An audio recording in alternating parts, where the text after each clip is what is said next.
Good morning. It's Sunday Bun Day. I'm glad you joined us. And today, of course, we're going to talk about chickens, but we're going to talk about anything homesteading. So if you have any questions, just feel free to ask. We'll try to answer them. And also, I'll just, talk about what's going on over here on my homestead and let you know what we're doing on Homestead Park, the few projects we did this week, and some of the blunders, mistakes, and also the few victories we've had.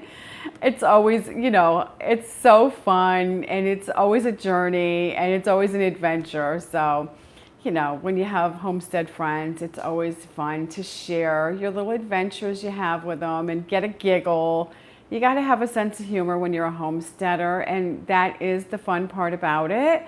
If you don't have a sense of humor, you're not going to make a good homesteader. You just have to have a sense of humor, and you got to be able to laugh at yourself, and then you're going to have a good, fun life.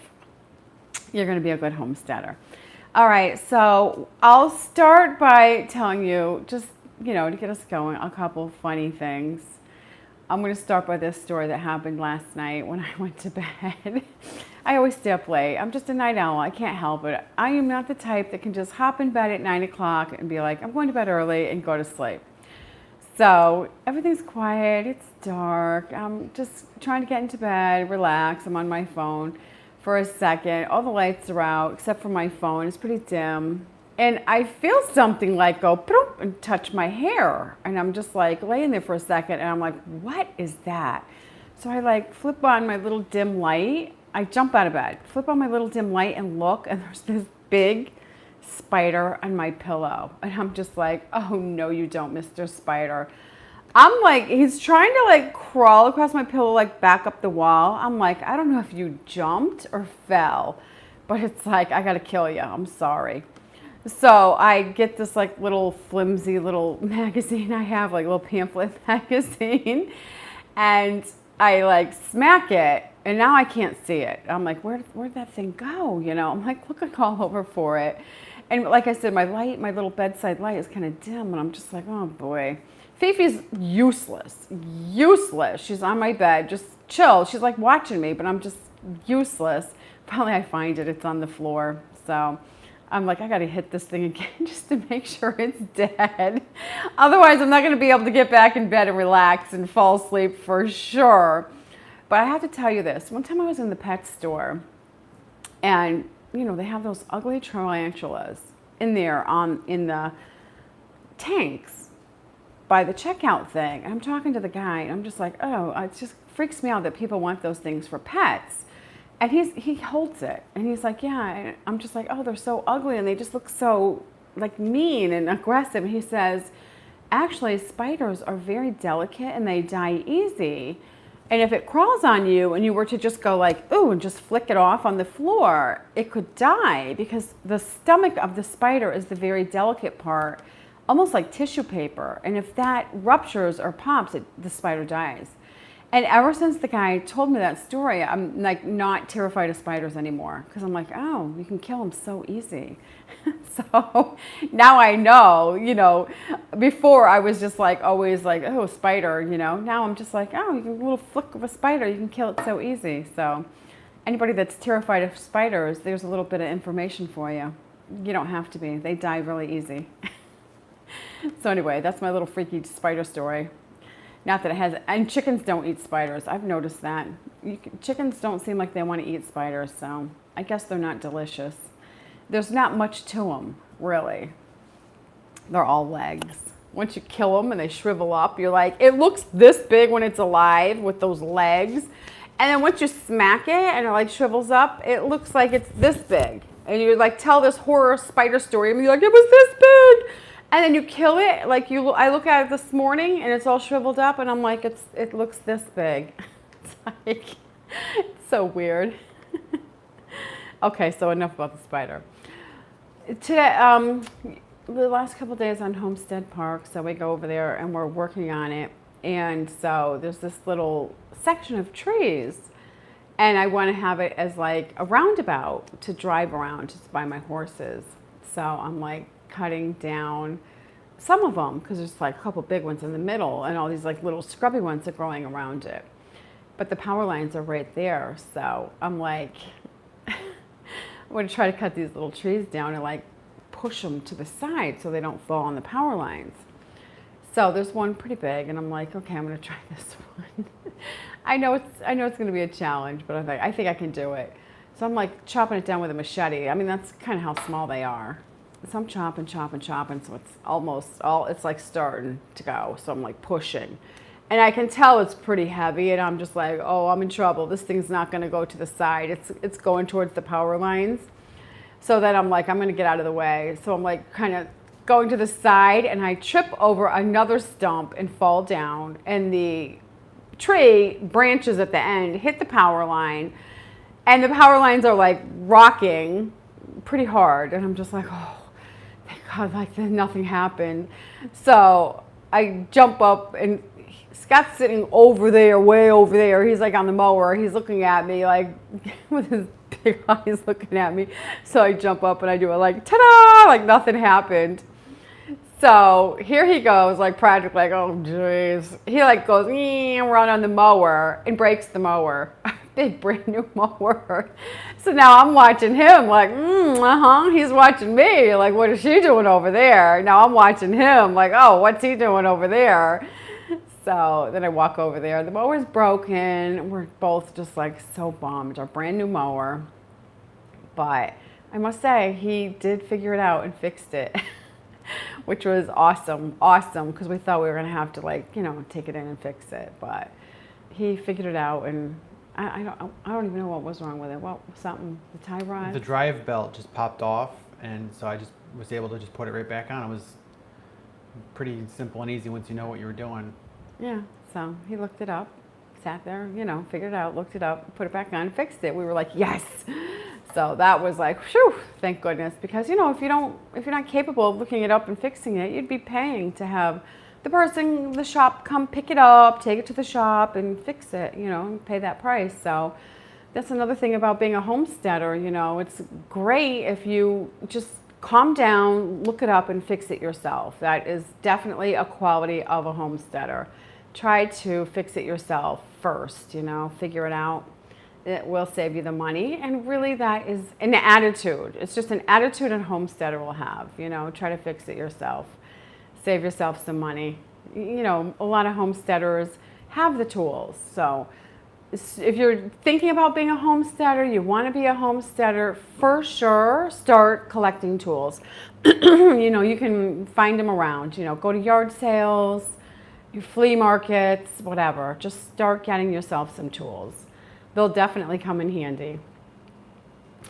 Okay, so I don't know if we have any. Well, don't you want to talk about, chicken questions? We got the Septic, the old one, retired finally? Oh, yes. He calls it retired. Crushed. That's what they call it.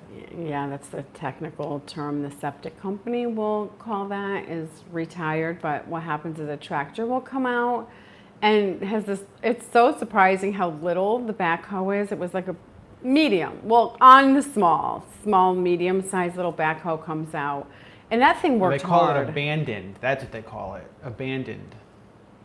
Yeah. And of course, that's for safety purposes, and the county wants you to do that. Of course, they never want, a child or somebody to fall in that big tank and drown, because, it's going to stay full of water. Even if you were to have that pumped out professionally, when it rains and, it's still, water's going to seep in there and that's going to fill back up. So you have to have that for safety purposes, crushed. And interestingly, I was talking to the guy and he told me, it's not like they just break the top of it and fill it in with dirt. They break the top open, but what he does with that little backhoe is he reaches down in there and he busts up that bottom part. So no water will ever be able to stand in there. So that bottom's broken up too. And then I was watching him, he like smashes the sides up. So that concrete tank is completely smashed up in there. There's no chance of water ever, not even, a little bit of water will be in there where somebody could drown. And then he just, it's kind of this one was kind of a mound tank, and then he like just scrapes all the dirt in and does it. But We have a $9.99 super chat from Seeds Insanity. oh, Seeds Insanity, that's a good name. Thank you. And they said one of our hens was actually late developing rooster. Now we have 2 roosters and 7 hens. Oh yeah, poor hens. How many hens to roosters should we have for everybody to be happy, or should we just have 1 rooster? You should just have 1 rooster for sure. 2 roosters for 7 hens is that's too many. 1 rooster for 7 hens is a lot. That is too many. Don't forget, when a rooster breeds a hen one time, her eggs will be fertile for up to 2 weeks. I have a video on that on my website, beckishomestead.com. You can click chickens and then look through all those videos, and it will describe how that works. So once the rooster breeds the chicken, all her eggs will be fertile for up to 2 weeks. So it's not like the rooster has to be in there like breeding that hen in order to have fertile eggs. And so, it's just not necessary. So like 1 rooster can breed lots of hens. So, and even when you get rid of one of those, first of all, pick the best rooster. Pick the rooster that does the rooster dance the best, and get rid of the other one. Or if you want to just keep them for a pet because you love them so much, just build my city coop. Get the plans and build the city coop, and then or you can buy my... The plans are in that book. Yeah, the plans are in this book. You can get this book. It's not very expensive, and it's all about the chicken care. Build the city coop, and you can just keep your other rooster as a pet if you love him and you like him. We have 2 roosters right now, 1 in each city coop, and they're perfectly happy and healthy in there. And we'll let one out, to free range whenever, taking turns. And because one's too big for our hens, and the other one's too, he's small, so we just keep him in there. But anyway, because they'll fight. And anyway, because we like them both. What I was going to say, but if you do just choose to keep one and get rid of the other one, keep the one that does the rooster dance the best. That way the hens will be the happiest, and then you can still build one of the city coops, and then if you find the 1 rooster you do keep is too much for your hens, you can tell they're losing feathers on their back, or they're walking funny because he stands on their hip bones when he breeds them, and if he's just too much for them, he's too big or whatever, they'll like start walking funny like he's hurting them. You can just get him out of there and put him in the city coop, and just put him in there like once every 2 weeks for a few days, if you want to make the eggs fertile to have chickie babies. So let's talk about how to tell when your chickens will stop laying eggs or start laying eggs. What do you mean by that? Well, when will a chicken stop laying eggs? How do you know what age? And then when will they start? On the other side of the coin. Okay, well, first of all, there's no like date on a calendar, you know what I mean? And every chicken's going to be different. And there's 2 really different types of chickens. You're going to have your heritage breeds, which are like purebreds. These are breeds that are just your old-fashioned breeds that have been around forever. They're purebreds, just like Rhode Island Reds are one of them.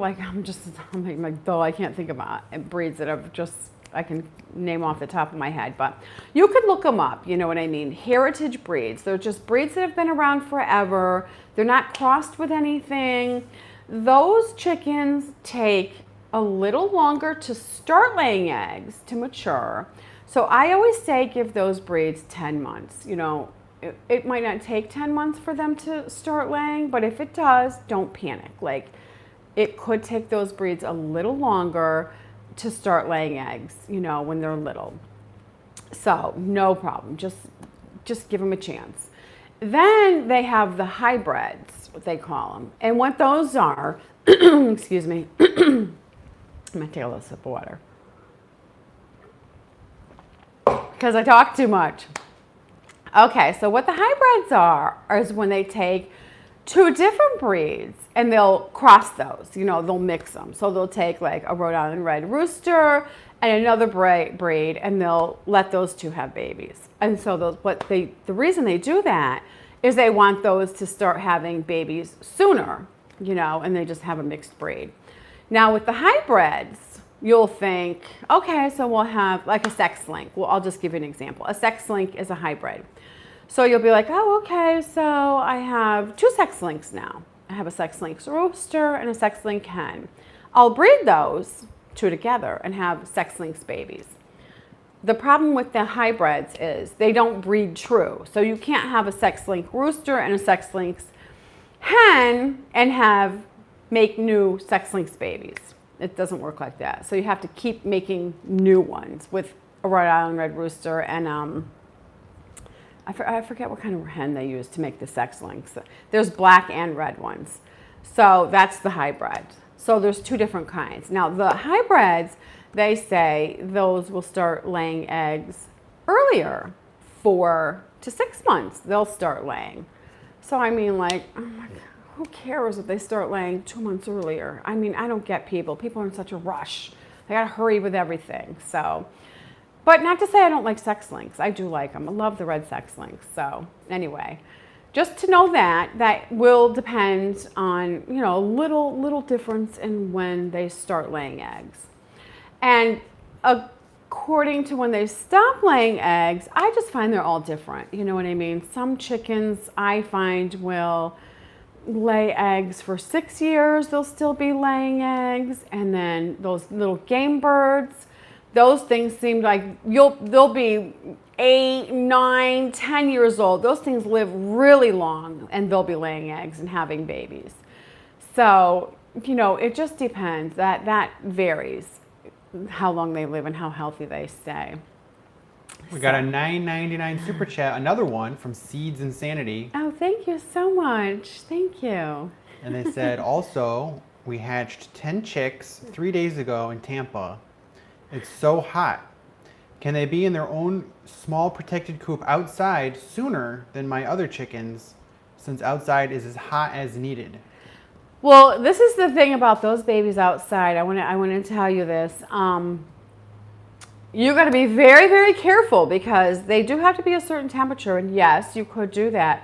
But here's the funny thing is, don't let those babies overheat outside. They cannot have the sun on them. They could get too hot. They'll get too hot and die like that. You'll look out there and they'll all be dead. I think you're better off with them in a controlled environment. Very controlled, very controlled. Be careful. Don't just put that tub out there and be like, oh, it's 98 out there. Let's put them in the sunshine. They're going to love it. No, they're not. They're going to die. So be very, very careful. If you put them in a shed and you're thinking, oh, the shed's hot. Look, it's 100 in the shed.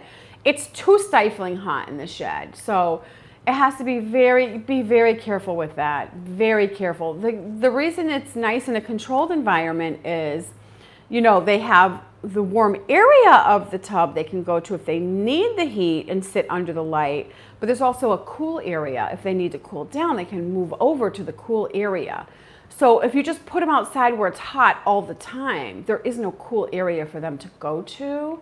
So you do have to be very, very careful unless there is dark shade, for them to go to cool down. You have to be super careful. You can't just put that tub somewhere and put them out there because there's nowhere for them to go to cool down.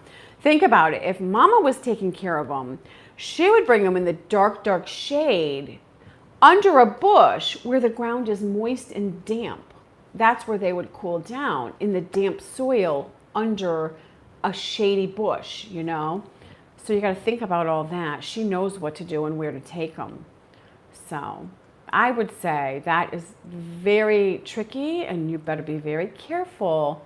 Those things are very delicate and die way easier than you would think.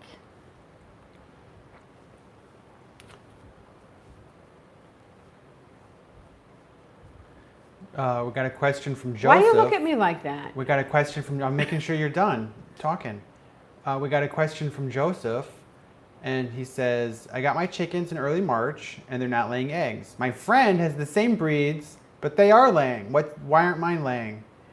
It's not a race. You gotta say, it's not a race. Who cares? It's not a competition between you and your friend's chickens. So whatever. Who cares? Just do your thing with your chickens. And how do you know they're the same age? Just because he got his at the same time you got yours, his could be 2 weeks older or 4 weeks older or 6 weeks older. Like, you don't know that. It's like, how do you know they hatched exactly the same day? You don't. So, in a chicken, it's like, a week makes a difference or 2 weeks makes a difference or whatever. And then make sure you're giving them the right food. Yeah. So you can watch my videos on my website and, it'll help you along on what to feed them and Seeds stuff. Insanity says, so should they wait until the chickens are fully feathered before going outside? Well, what I'll do in the summer, if they hatch out like right now, what I'll do in the summer is, like, if you have the city coop, something like that, you could put that in dark shade, and then, if it's in a safe area, what you can do is you can put them outside during the day and then bring them back in at night, or you can put them outside for a little while, a few hours, and start slow. You know what I mean? Start slow, and you'll see them pick up strength when they can run around a little bit out there, and while you're there watching them, you know what I mean? Just to get a break, let them get some exercise. Don't put a deep pan of water out there. Make sure it's like a pie plate, very shallow. Let them run around, put a couple pie plates, one on each side of the city coop. They'll run around back and forth in that. Sprinkle some of the chick starter on the ground. Let them pick and scratch out there. They'll get a little dust bath. Get a break from the house. They will get strong running back and forth and everything. And then gather them all back up and bring them in the house. If you watch Mama Chick do it, that's what she'll do. They'll be like running around the yard for a little while, a couple hours, and then picking and scratching, and then she'll have them all under a bush, relaxing, chilling out, sleeping. Because don't forget, they're babies. So you could kind of emulate the same thing with yours. Ajmeet wants to know if it's okay for his chickens to eat ticks and fleas off of his dog. I've never seen chickens do that, but I mean, if they're doing it, if they are doing it, and the dog lays there and lets them, I mean, yeah, let them. And that's from Ajmeet. Yes, Ajmeet. I mean, if your chickens are that hungry that they're doing that, I mean, let them. But maybe you want to feed your chickens a little more meat yourself, feed them a little more meat. Because, I mean, that's...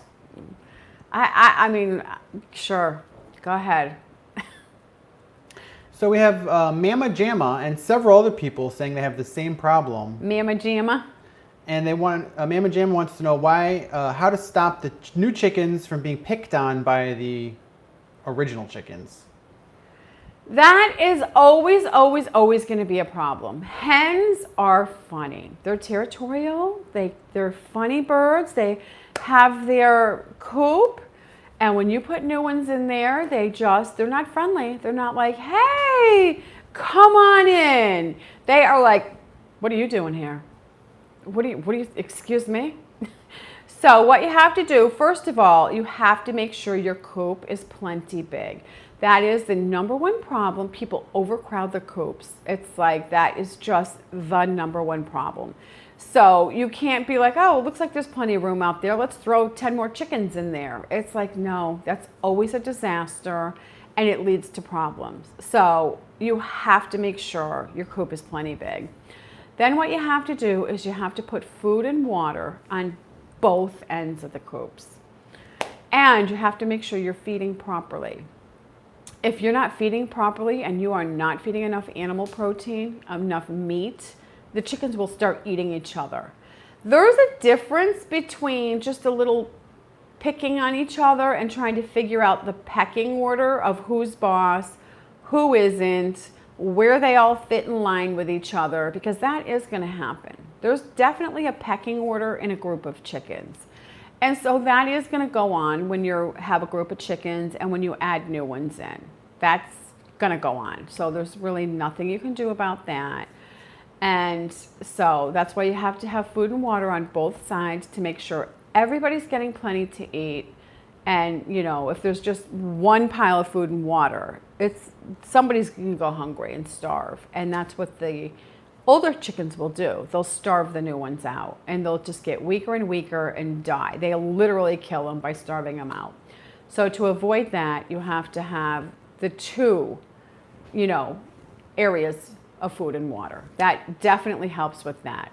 And don't put them together at all unless they're physically around the same size. They don't have to be the same age, but they have to physically be around the same size. Yes, I was going to get to that. Also, they do have to be the same size. Chickens can't tell the age of each other, but if they're the same size, they does seem to meld much better. You cannot put in chickens that are just feathered in with mature chickens because the little ones are like, yikes, when they see those big chickens, and those big chickens know it, and then they're bullies. They're just going to be relentless on the little ones. You have to keep them separated unless your coop is the size of your house, so big that those little ones can live over there basically and the other ones live over here, because that's what'll happen. They'll just keep themselves separated and you'll have food and water on both ends. So unless your coop is that big, so if it's not, you're just going to have to wait until they're basically the same size.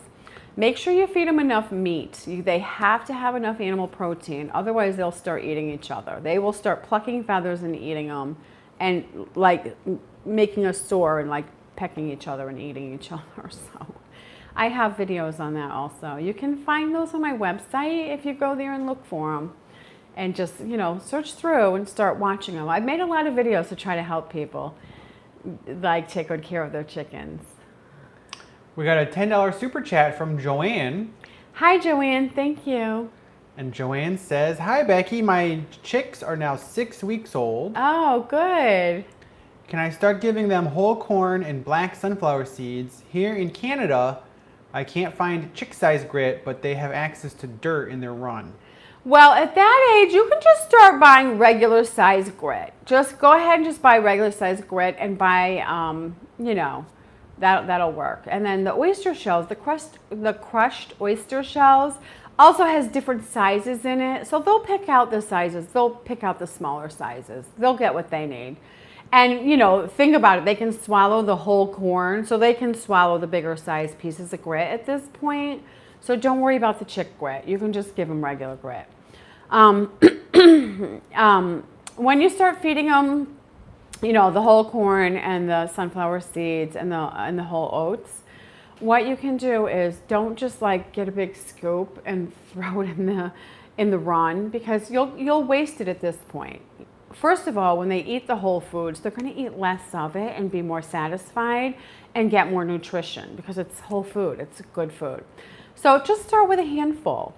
Cut back on the chick starter, cut back, because if they have a full belly, they're not going to be as tempted to try the new stuff. So maybe don't feed them in the morning. Don't feed them the chick start in the morning, and just put a handful out there. So when, they're feeling hungry, they're going to be like, what's this? I'm starving. And they're going to be more tempted to go have a bite.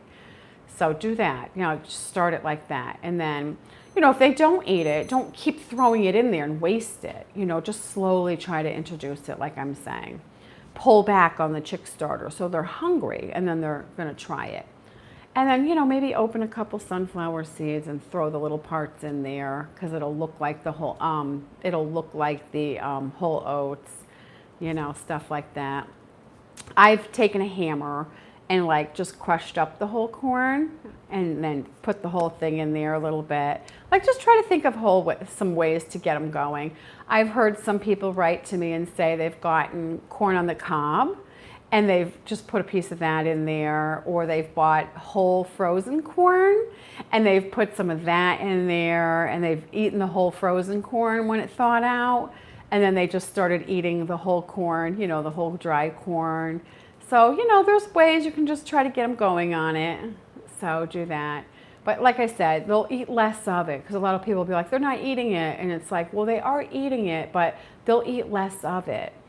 The other foods have fillers in them, so they're going to have to eat a lot of that. You're going to be like, oh, they're eating a lot of that food. So just keep that in mind. Brenda wants to know, what kind of meat should I give my chickens?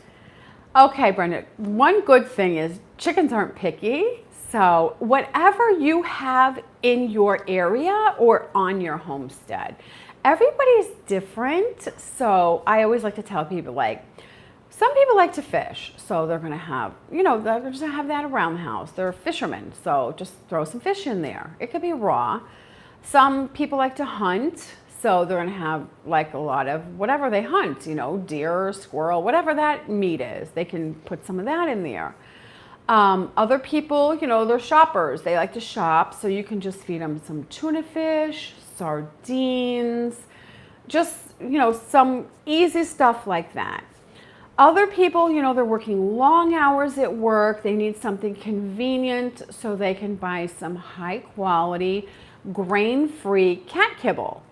And you can buy chicken-free, it doesn't have to be the chicken one. There's lamb, salmon, liver, or, whatever. There's all different kinds. So just buy some of that, and you can just mix it in with your whole corn and your whole oats and your sunflower seeds. Mix it in with your diatomaceous earth, so your dewormer's in there, and then you can just have a little scoop in there, and you can just feed them, everything all at once. They'll be getting their animal protein and everything all at once. So some people can do mealworms. They'll buy the bag of mealworms and they'll just throw some of those in there.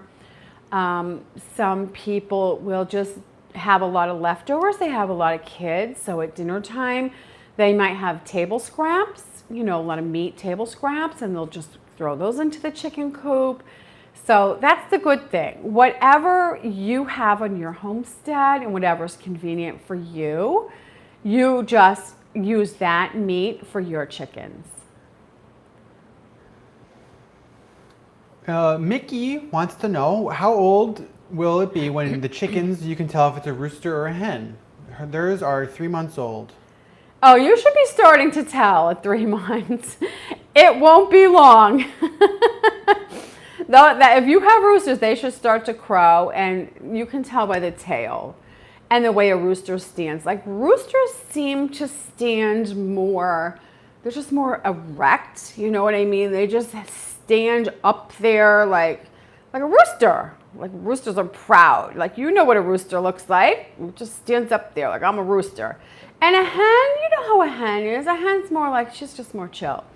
Like, look at how a hen stands. She's just like, yeah, I'm a little hen, I'm chill. And a rooster, he's just like a proud boy. He stands up there better. So just look at him and just see what you think. A rooster has a bigger, like a pretty boy tail. So you got to see. Even when they're little, you can start to see that like pretty boy tail coming. And it's kind of like the neck and the tail on a rooster, the way he holds his neck and his tail, you can see a difference. Because somehow when he crows, that neck kind of comes up, and then the tail's the same way. Just sit there. You got to sit there and look at him. You'll see what I'm talking about. So Kimberly wants to know, this is going along with what we talked about already, but new people tune in. Yes. So Kimberly wants to know how you can tell when the chickens are ready to go outside in the big coop. Okay, so if it's a colder area, you get your chicks in the fall or whatever, I always say wait until they're fully feathered. But of course, right now it's very hot. So what you can do is you can take them out during the day for, like, we'll just say recess. And let them, make sure it's in dark shade. Don't ever put your little chicks out in the sun. It can't even be partially sun. It has to be dark shade. So if you have the city coop, like I'm saying, my little city coop, you can bring your little chickie babies out there and you can put them in that, little coop for, let's just say, a couple hours in the dark shade. Put a couple little pie plates of water there. It cannot be deep water or they will, drown in there. And let them run back and forth, get some fresh air, keep an eye on them, you know what I mean? And sprinkle some food, in the middle of the pie plates and let them run around and dig and just, get some exercise and fresh air. And then gather them all back up after a couple hours and bring them back in the house. You for sure can do that every day. And you'll see them. You'll just be like, wow, look at them grow and gather strength. And, you know, make sure it's in dark shade, like I said. And don't let the dog run around the coop and bark at them. It has to just be very chill and relaxed. You know, keep the animals away from them. You know, if your dog is a good farm dog and it just lays there, doesn't even look at them, that's how you know a good farm dog. Doesn't even look at them. So make sure that for sure. You know, nothing can stress them out because they're delicate. They're more delicate than you think. If you want to be successful with your chickens, because when they get stressed out, that's when they're going to catch something. You know, they're going to catch a virus. Their immune system's going to be down. You know, it's not going to go well. They cannot be stressed out. Just remember that. But if they're happy out there and they're just running around, pecking, you know, you'll start seeing them. They'll start doing a dust bath when they're tiny. You'll just get a giggle out of that. It's so cute, so funny. So maybe you can just sit out there in your lawn chair and, you know, babysit. And then just start doing that and you'll just see them start growing and getting stronger and stronger. You know, and you can do that when they're pretty little, you know. But don't leave them. Don't leave them in the sun, and don't just leave them out there because they will die easy. They'll overheat and die easy. A lot of people are talking about how to use diatomaceous earth to keep fleas and ticks and everything out of your coop. You want to just talk about that a little bit? Okay, so don't do that for your little tiny chickie babies. I do not deworm them when they're teeny weeny because what that'll do is dry them out and you'll just clog them up and kill them. So don't ever do that until, I'll say until they're fully feathered. Like wait, just don't even worry about it when they're teeny weeny like that. And then also don't put it on them when they're little either. You'll just dry them out too much. That little fuzz, just wait. There's no hurry. Nothing's gonna happen to them when they're little. Like give them a chance to get going. They're just too delicate when they're tiny. So just take good care of them and just get them going good first. You can do all that stuff later on, you know, once they're hardy, once they're going good. As far as the coop goes, once they're mature, like I said, I have never had a flea problem ever with my chickens. So to me, that just blows my mind how people get such a severe flea problem on their properties. I said this last week and I'll say it again. For me, there's two things I will treat chemically and it's worth every penny and it's surprising how little you have to spend on it. And it's so effective and so worth it and it's so economical, and it's fleas and ants. Those are two things that will absolutely be a nightmare and ruin your homestead. So what you can do is just go to a vet, you know, yes, you're gonna pay a little money to do it, but it's so worth it, and get the flea medicine for your dog or your cat. And what that will do is eradicate your flea problem for your entire property. That's the beautiful thing. Like, flea be gone. Let me tell you.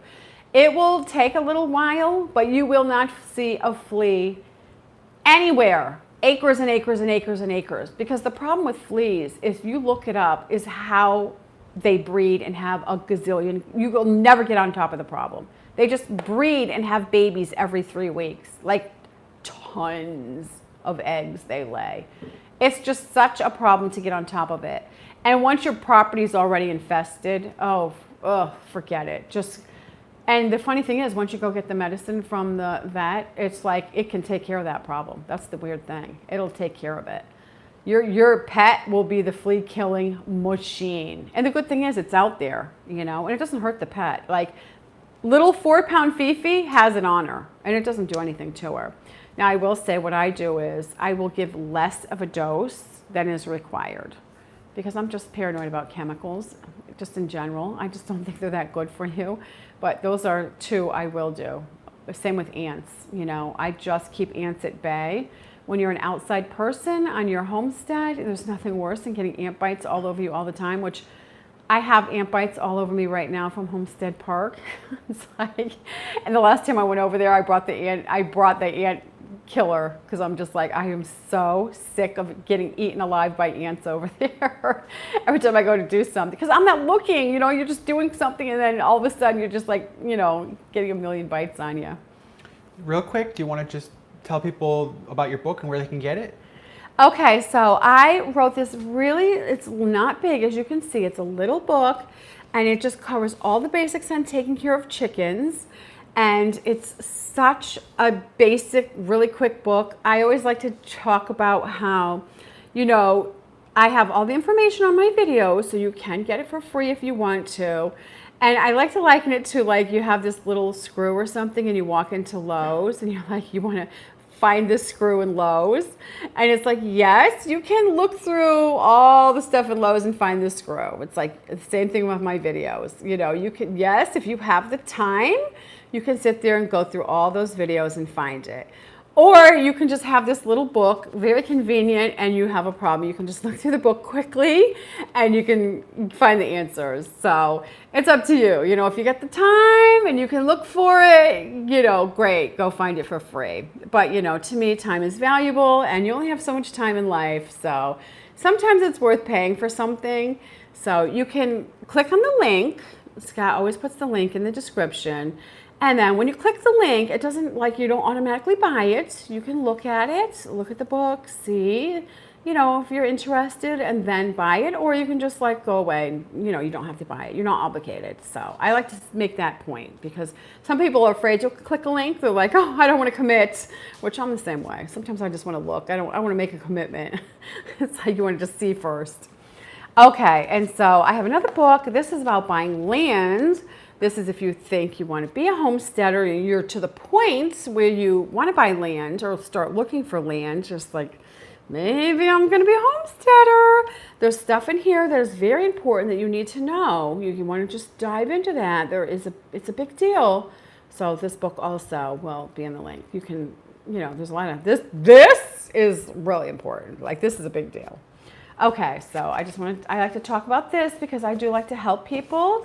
And there's important stuff you need to know that, a lot of times you want to go down a road and you're so excited, but you still want to do it in a smart way. You want to have success. And I always say, a small success is better than a big failure. So always remember that. A small success is fantastic. Don't let anybody fool you. Kimberly wants to know how you can tell if your eggs are fertilized or not. If you have a rooster, your eggs are fertilized. You can't tell. You can't look at the egg and be like, oh, this. You can't just get an egg like this right here.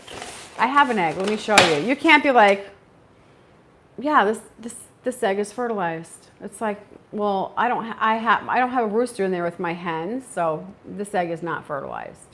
If my rooster's in there with my hens, then the eggs are fertilized. That's pretty much how it goes because, roosters are breeding hens. Now, if my teeny weeny little rooster was in there with my hens, I would say my eggs are not fertilized because he's too small to breed them.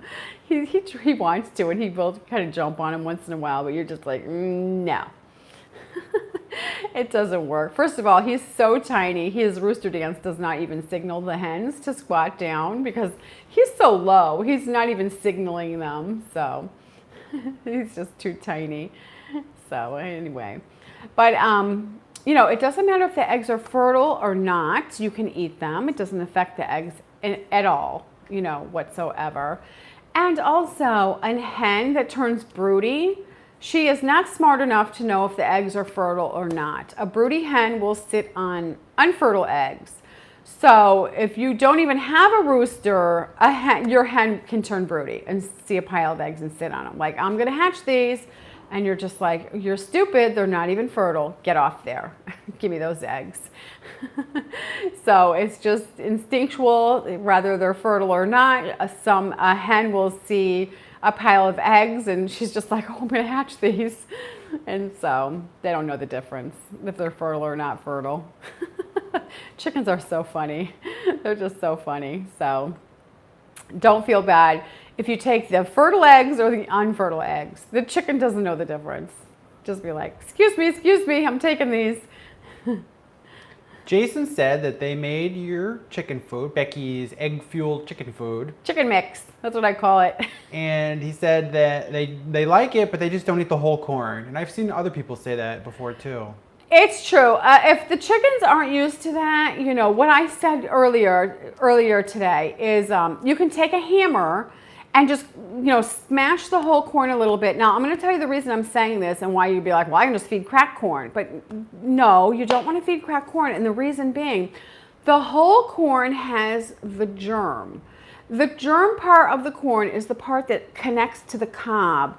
The oil is in the germ, and all the nutrients are in the germ.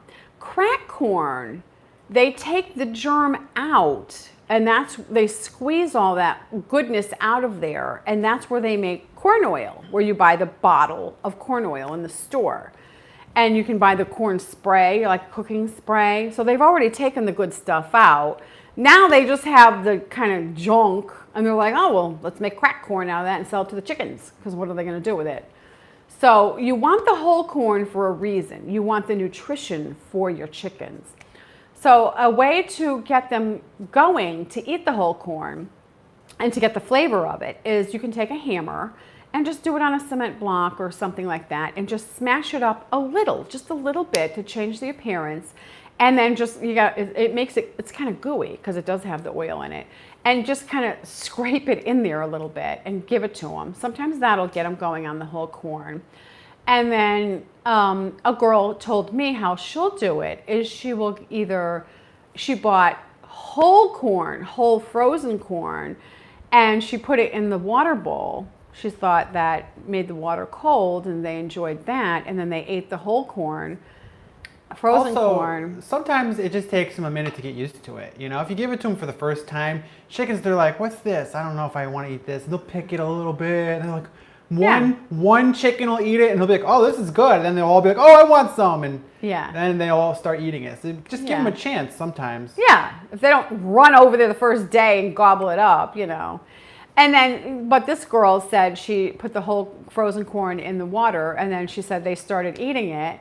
And then she said, then she switched it to the whole corn, and they just started eating the whole corn, like boom, like nothing. So, some of them you got to just switch a little bit and trick them. We got a $2.99 super chat from Ricardo and Stephanie. Thank you, Ricardo and Stephanie. And it's the pair giving the thumbs up. Oh, so cute. Oh, yeah, the big thumb. So cute. So, yeah, you got to just try to trick them a little bit, silly birds. But I'll notice some, the whole corn is filling. So I'll have the whole corn mix in my chicken mix, and I'll feed them, and then I'll notice, they'll eat everything and there'll still be some corn pieces out there. And then what I'll do is in the PM, won't feed them as much. I'll just throw a little bit of food, and then by the next morning, everything's gone, It's filling. That whole corn is filling. So they don't need to eat too much. So just easy on it. Just put a couple pieces, just put a little bit out there. We got a $1.99 super chat from Seeds Insanity. Thank you, Seeds Insanity. And they said, should we use medicated or non-medicated chick starter? I never ever use medicated anything. I don't medicate unless there's a problem. Why just medicate? We're just going to medicate for no reason.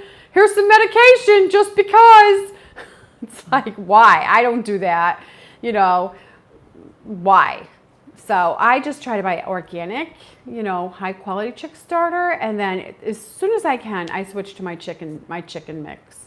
As soon as I can, which is just whole, nutritious food. It's not even processed, in any way. As soon as I can. I will start at 4 weeks, I'm giving them the whole oats. At 8 weeks, mine are eating the whole corn and the sunflower seeds. Now, I find they like the sunflower seeds the most in the winter when it's colder, the oil sunflower seeds. In hot Florida, I noticed they don't eat many of the oiled sunflower seeds in the summer. So, where everybody, be flexible. If you're noticing that, don't be rigid. When you're running a homestead, make adjustments. You have to be very open to making adjustments. It's not carved in stone. Make adjustments. So for me, I notice mine like the oiled sunflower seeds in the winter when it's a little colder, maybe in the hot summer for whatever reason, they're not needing that. So I'll just pull back on that. You know what I mean? I won't give them as much. So I'll skip buying a bag of that, you know? And then in the winter, as soon as it starts getting a little colder, when they need to grow in that extra down, I'll buy a bag of that again. So as long as they're laying regularly, they're doing good, you know, things are going good, it's like just try to keep that humming along. Don't be afraid to make adjustments. Bella has a good question. How do you keep your chickens from eating their eggs by accident, especially when they're all kind of fighting over the same nest box? That will come up from time to time, I must say. Sometimes I think they get into little arguments in a pecking order situation where one chicken wants to move up in a pecking order, and they will be like trying to get this one's egg out, like I'm first, you're second. And one will try to be like move up in the pecking order where they'll get in the nest box first and lay an egg. And then the one will come behind and be like, oh, she got in here before me. And they'll break that egg or try to move that egg. So sometimes there's nothing you can do about it. It's like a little chicken argument going on out there. So what I'll do when I notice something like that going on, what I'll do is I'll pop that lid off my Rubbermaid chicken box. And I will, you know, of course, I'll clean that all out. Or, well, sometimes what I'll do is I'll clean that all out and I'll put sand in there to like absorb all that chicken yuck in there from the egg. And then I have another chicken box, you know, which is ready to go. And I'll leave the lid off that one. I like throw them for a loop. I'll leave the lid off that one. And I make them all switch to the other chicken box. And that almost like throws them all for a loop. So then pretty soon it's like they're all laying in the other chicken box. And that seems to make them stop doing that. And then after a couple days, I'll like put the lid back on their favorite one and I'll have all the hay in there nice. And then I'll, you know, put the lid back on that one. And then sometimes they'll switch back over to that one, or sometimes they'll just stay in the other one for a while. So that's what I do. When you have chickens, you got to be ready for nest box drama. Sometimes there's a little nest box drama. So as long as they are not, eating that because they're not getting enough protein. You know what I mean? That ends quickly. If they're not getting enough protein and they're eating those eggs because they need more meat in their diet, so make sure if you see that going on, buy a bag of mealworms and just start throwing some mealworms in there, or buy some, tuna fish and just give them some tuna fish, just to make double, triple sure they're getting enough meat. And then do what I just said. Sometimes that throws them for a little loop and they quit doing that. Because they're all like, what? We got over 250 people watching. If you could all hit the like button, if you like the video, go ahead and do that for us. And you want to tell everybody about the Longleg family? We didn't tell anybody about that. Oh my gosh, we did last week, didn't we? We didn't talk about it today. The Longleg family is the cutest thing. I have a little video. Yeah, we did, because somebody told me they thought it was a brown stork or what? A sand stork, they thought. So we have this long bird. It's about this tall from the table. I don't know if you can see it from the table to here. Long legs. It's brown, Mr. and Mrs. And it's the cutest thing. It just warms my heart. They moved in. So first, they must have the nest somewhere in the bushes over here. Right here along the side here, by the birds, by the chickens, and there's Neil. And so I saw him picking around for a few days, picking around, but all of a sudden I just see him. And I'm like, oh, she must be sitting on a nest. So I'm just like, oh, that's so cute, so cute. Well, the first time I saw him as a couple in the horse pasture, and I'm thinking, I'm surprised Doodles doesn't chase him, because he's a brat. The donkey usually chases anything out of the pasture, but he didn't. So I see them like they're very mosey. They're really chill birds. They just those long, skinny legs. And I'm like, oh, I got to get him a little tub of water. Like, I want him to hang out. I like him so much. Everything comes in my yard. Everything.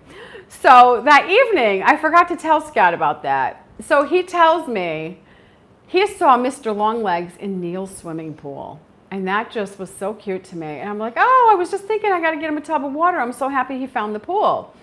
So now we see him in Neil's pool. I've never seen her get in Neil's pool, but he goes and gets in Neil's pool. You got to cool those long legs down. So cute.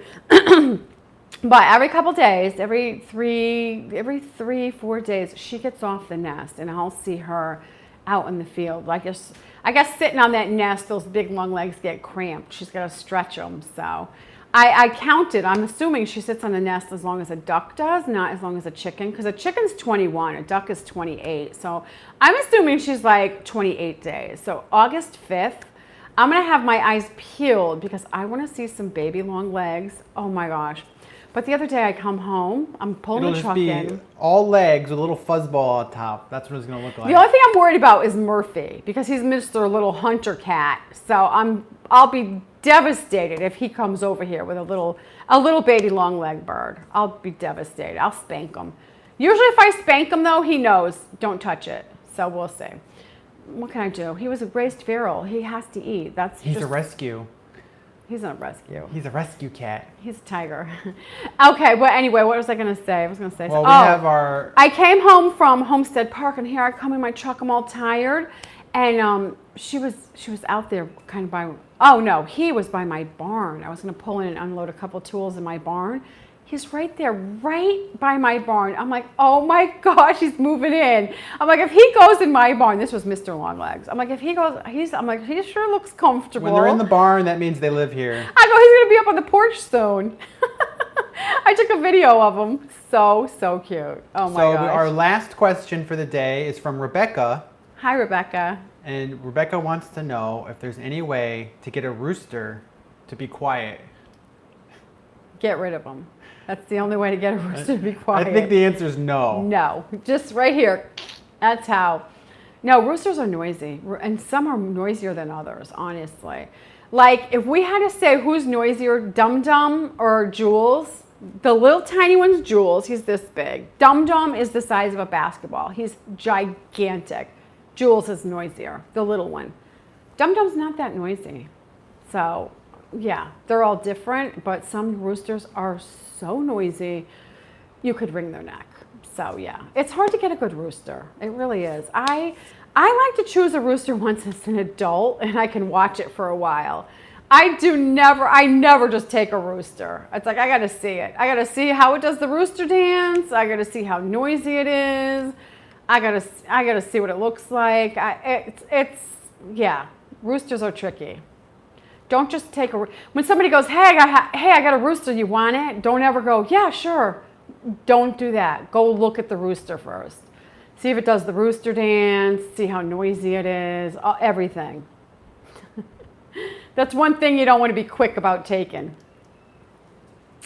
Okay, so our time is up, and I want to thank everybody for joining us for Sunday Bun Day, and I'll see you next week. Happy homesteading. Bye-bye.